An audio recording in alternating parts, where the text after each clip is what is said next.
Pikërisht në këtë situatë parazgjedhore, në Shtetet e Bashkuara ndodhet këto ditë për një vizitë deputeti i Partisë Socialiste Arben Malaj. Zotin Malaj e kemi sot të ftuar për një intervistë. Zotin Malaj, mirëmbrëma. Mirëmbrëma dhe faleminderit. Mirë erdhët. Zotin Malaj, Shqipëria është shumë pranë zgjedhjeve lokale, ju ndodheni këtu në Shtetet e Bashkuara. Mund të pyes cili është synimi i vizitës tuaj?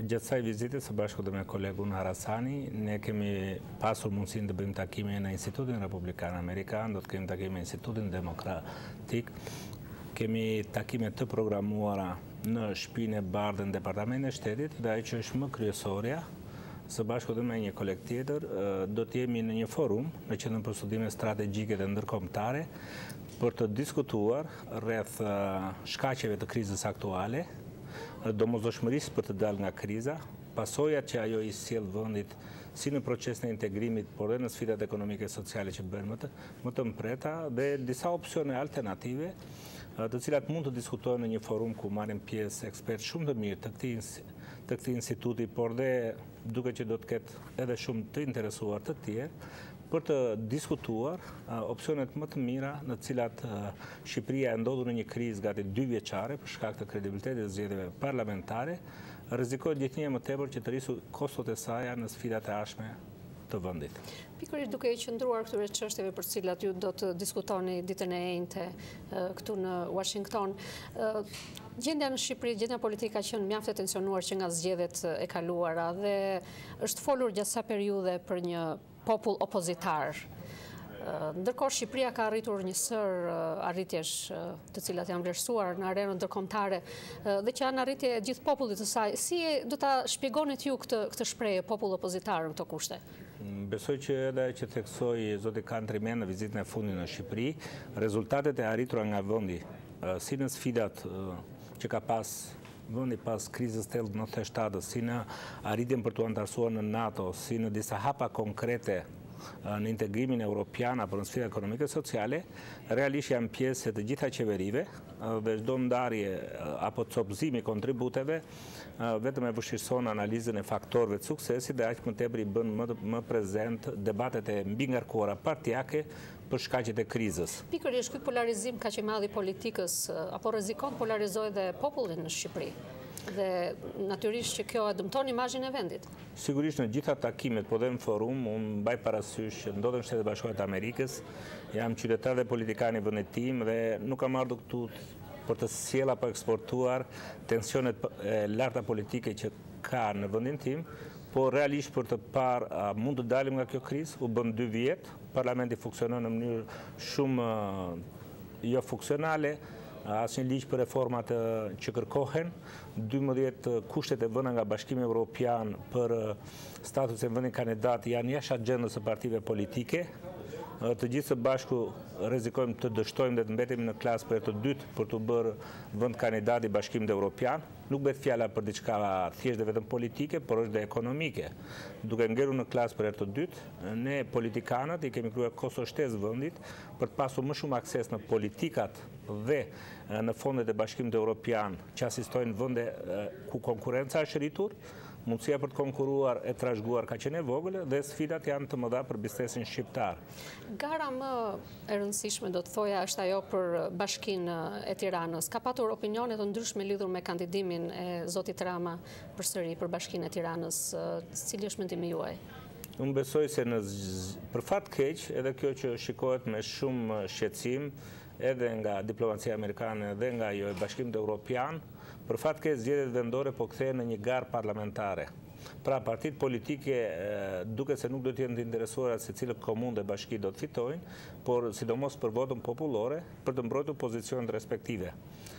Partia Demokratike do t'i duhet vota popullore për të legjitimuar problematikën e zgjedhjeve parlamentare, ndërsa Partia Socialiste dhe aleatëve të saj duhet shumica e votës së shqiptarëve për të gjetur një mbështetje më të plotë për qëndrimet e saj kritike dhe bojkotuese për këto zgjedhje. Pikërisht Partia Socialiste duket se po zhvillon një fushat politike në vend që mitingjet e saj të jenë një tribun opsionesh që ajo do të ketë për përmirësimin e jetës së qytetarit të thjeshtë. Ç'mendoni për këtë? Unë besoj se nuk mund të bëjmë përgjegjëse opozitën e asnjë vendi për kriteret, për standardet e zhvillimit të zgjedhjeve në çdo vend, aq më tepër të zgjedhjeve vendore. Jo, unë kam fjalën për fushatën dhe opsionet që paraqet opozita ndaj pozitës aktuale.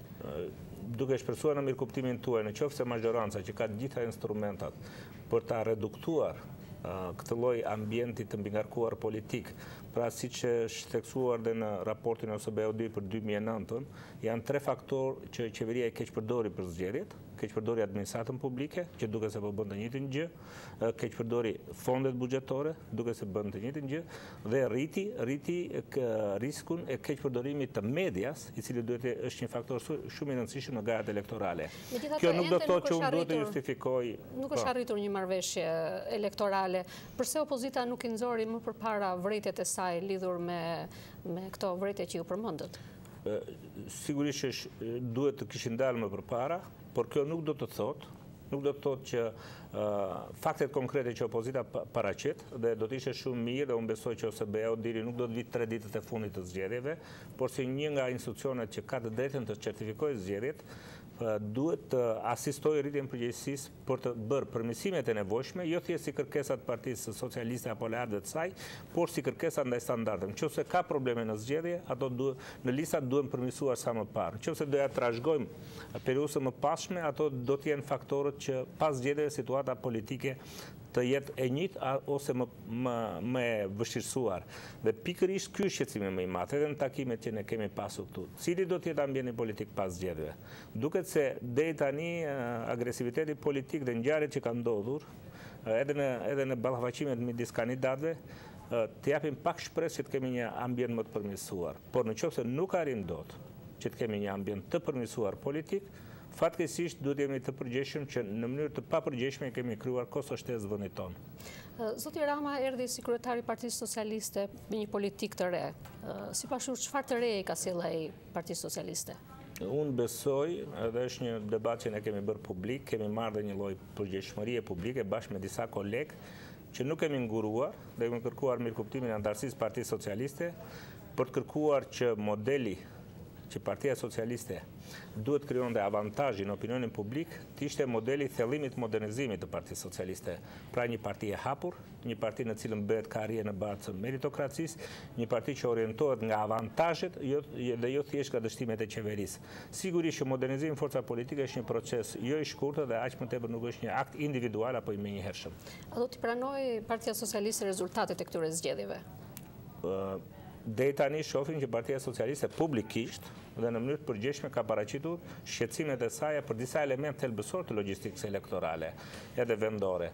Dhe përgjigjja do të jetë në varësi edhe nga mënyra se si do menaxhohen, sa seriozisht do trajtohen, a do të shikojnë këto si mundësi që duhen zgjidhur sepse ndihmojnë ambientin politik, apo do të mbetemi në atë ngërçin e pozicionit strikte të forca kryesore politike, dhe pastaj do të jetë vështirë të kemi një përgjigje kaq të prerë një muaj para zgjedhjeve. Zoti Maloj, faleminderit për intervistën. Faleminderit dhe ju.